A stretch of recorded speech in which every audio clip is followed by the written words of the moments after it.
എൻഡിഎയുടെ പ്രചാരണത്തിന് തുടക്കമിടാൻ പ്രധാനമന്ത്രി നരേന്ദ്രമോദി തമിഴ്നാട്ടിലേക്ക് എത്തി. ചെങ്കൽപ്പേട്ട് നടക്കുന്ന പരിപാടിയിലാണ് തെരഞ്ഞെടുപ്പ് പ്രചാരണത്തിന് ഔദ്യോഗിക തുടക്കം കുറിക്കുക. കെ.ബി. ശ്രീധരൻ വിവരങ്ങളുമായി നമുക്കൊപ്പം ചേരുന്നുണ്ട്. ശ്രീധരൻ, തമിഴ്നാട്ടിലേക്ക് എത്തുന്നതിന് മുൻപ് തന്നെ സ്റ്റാലിൻ മോദി പോര് നമ്മൾ ഇന്ന് രാവിലെ കണ്ടു. അങ്ങോട്ട് വന്നു കഴിഞ്ഞാൽ ഇനി എന്തായിരിക്കും? ഇത്തവണ തെരഞ്ഞെടുപ്പിന് ഒരുങ്ങുമ്പോൾ സ്വാഭാവികമായും തമിഴ്നാട് പിടിക്കാൻ BJP വലിയ രീതിയിൽ ശ്രമിക്കുന്നുണ്ട്. എന്തൊക്കെ പ്രതീക്ഷിക്കുന്നുണ്ട്? എന്തൊക്കെ പ്രഖ്യാപനങ്ങൾ പ്രതീക്ഷിക്കുന്നുണ്ട് തമിഴ്നാടിന്?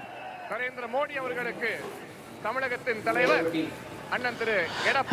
ചെങ്കൽപ്പേട്ട് മധുരാന്തകത്താണ് ഇപ്പോൾ NDAയുടെ പരിപാടി നടക്കുന്നത്. ഇപ്പോൾ ഈ ഒരു ദിവസത്തിന് ഒരു പ്രത്യേകത കൂടിയുണ്ട്. NDA കൂടുതൽ പാർട്ടികൾ NDAയിലേക്ക് ചേർന്ന ശേഷമാണ് ഇത്തരത്തിലൊരു യോഗം നടക്കുന്നത് എന്നുള്ള ഒരു പ്രത്യേകത കൂടിയുണ്ട്. കഴിഞ്ഞ ദിവസം TTV ദിനകരന്റെ മക്കൾ മുന്നേറ്റ കഴകം NDAയിലേക്ക് ചേർന്നിരുന്നു. അതുപോലെ തന്നെ അൻപുമണി രാംദാസ് ചേർന്നിരുന്നു. GK വാസന്റെ തമിഴ് മാനില കോൺഗ്രസ് ചേർന്നത്. അങ്ങനെ NDA വിപുലമാക്കിയ ശേഷമാണ് ഇത്തരത്തിലൊരു യോഗം നടക്കുന്നത്.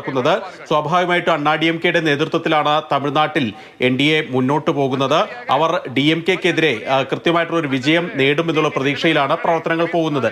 എപ്പോഴൊക്കെ പ്രധാനമന്ത്രി തമിഴ്നാട്ടിലേക്ക് വരുന്നുണ്ടോ അപ്പോഴൊക്കെ DMKക്കെതിരെ രൂക്ഷമായിട്ടുള്ള വിമർശനം നടത്താറുണ്ട്. ഇന്ന് പ്രധാനമന്ത്രി എത്തും മുൻപേ തന്നെ അത്തരത്തിലുള്ള ഒരു വിമർശനം നടക്കുകയും ചെയ്തു. അതായത് DMK സർക്കാരിന് ഫെയർവെൽ നൽകാനുള്ള സമയമായി, അത് തമിഴ്നാട്ടിലെ ജനങ്ങൾ തീരുമാനിച്ചു കഴിഞ്ഞു എന്നാണ് എക്സ്പോസ്റ്റിലൂടെ പ്രധാനമന്ത്രി വ്യക്തമാക്കിയത്. ഇതിന് മറുപടിയായി മുഖ്യമന്ത്രി MK സ്റ്റാലിൻ രംഗത്തെത്തുകയും ചെയ്തു. അതായത് തമിഴ്നാടിന് നൽകേണ്ട പല കാര്യങ്ങൾ എന്തുകൊണ്ട് നൽകുന്നില്ല എന്നുള്ളൊരു ചോദ്യം ചോദിച്ചാണ് MK സ്റ്റാലിൻ്റെ ഒരു പോസ്റ്റ് വന്നത്. പലപ്പോഴും കേന്ദ്ര സർക്കാർ NDA തമിഴ്നാടിനെ വഞ്ചിക്കുകയാണ് ചെയ്യുന്നത്. സമഗ്ര ശിക്ഷാ ഫണ്ട് നൽകിയിട്ടില്ല. തമിഴ്നാട്ടിലെ മണ്ഡല പുനഃക്രമീകരണത്തിൽ എത്ര മണ്ഡലം കുറയും എന്നുള്ള കാര്യത്തിൽ ഒരു ഉറപ്പ് പറഞ്ഞിട്ടില്ല. ഈ നീറ്റിൽ ഇളവ് വേണമെന്ന തമിഴ് ജനതയുടെ ആവശ്യത്തിൽ ഇതുവരെ NDA സർക്കാരിന്റെ ഭാഗത്ത് നിന്ന് കൃത്യമായിട്ടുള്ള ഒരു അനുകൂലമായിട്ടുള്ള നിലപാട് ഉണ്ടായിട്ടില്ല. ഈ തമിഴ്നാടിനെ വഞ്ചിക്കുന്ന സഖ്യമാണ് ഈ NDA സഖ്യമെന്നും അദ്ദേഹം എക്സ്പോസിൽ മറുപടിയായിട്ട് കുറിക്കുന്നുണ്ട്.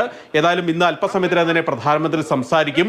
ആ കാര്യത്തിൽ സ്റ്റാലിന് അല്ലെങ്കിൽ DMK സർക്കാരിനെതിരെ എന്തൊക്കെ വിമർശനങ്ങളാവും ഉണ്ടാവുക എന്നുള്ള കാര്യത്തിലാണ് ഇനി അറിയേണ്ടത്. കേരളത്തിൽ നടത്തിയ പ്രസംഗത്തിൽ കൃത്യമായിട്ടുള്ള രാഷ്ട്രീയം പ്രധാനമന്ത്രി പറയുകയും ചെയ്തിട്ടുണ്ട്. ഏതായാലും കേരളത്തിനൊപ്പം തന്നെ തെരഞ്ഞെടുപ്പിലേക്ക് പോകുന്ന സംസ്ഥാനമാണ് തമിഴ്നാട്. BJPക്ക് ഇതുവരെ പച്ചതൊടാൻ പറ്റാത്ത, കേരളത്തിന് സമാനമായി പച്ചതൊടാൻ പറ്റാത്ത ഒരു സംസ്ഥാനം കൂടിയാണ്. അതുകൊണ്ട് തന്നെ അവിടെ ആ ഭരണത്തിലെത്താൻ അല്ലെങ്കിൽ സീറ്റുകൾ കൂട്ടാൻ എന്ത് വില കൊടുത്തും എന്ത് നടപടിയെടുത്തും BJP നീക്കം നടത്തിയും BJP ശ്രമിക്കുന്ന കാര്യം ഉറപ്പാണ്. ഏതായാലും ആ തുടക്കങ്ങൾക്ക്, ആ തിരഞ്ഞെടുപ്പ് പ്രചാരണത്തിനാണ് ഇപ്പോൾ അല്പസമയത്തിനകം തന്നെ പ്രധാനമന്ത്രി തുടക്കമിടുക. എടപ്പാടി പളനിസ്വാമി വിവരങ്ങൾ നൽകിയത്.